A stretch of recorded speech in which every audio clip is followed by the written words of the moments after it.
So you did the smart thing, asked for a credit line increase, and then your credit score dropped.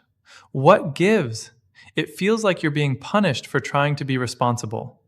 But what if I told you that little dip is actually the key to a much healthier credit score down the road?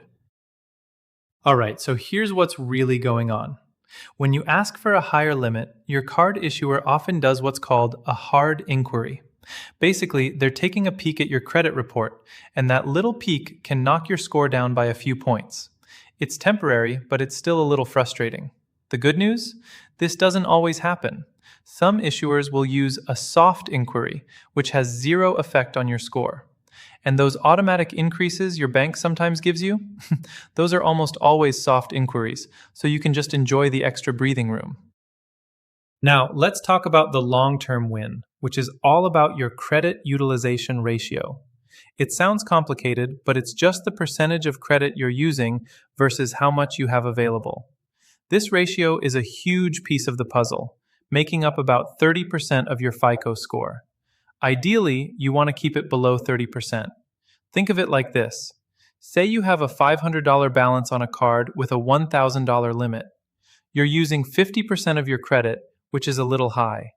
But when that limit gets bumped up to $2,000, that same $500 balance suddenly drops to just 25% utilization.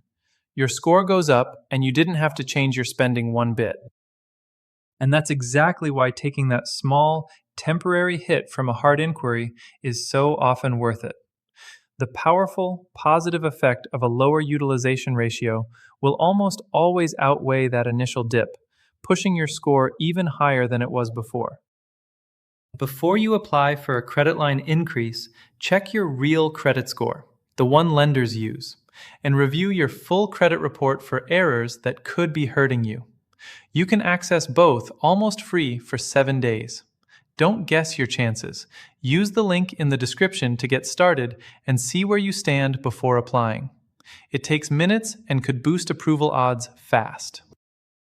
Of course, the big catch is you can't just increase your spending because your limit is higher. The trick is to see that new limit as a tool to boost your credit health, not as an excuse for a shopping spree. Play it smart, and that initial scare will turn into a major, long-term win for your credit score.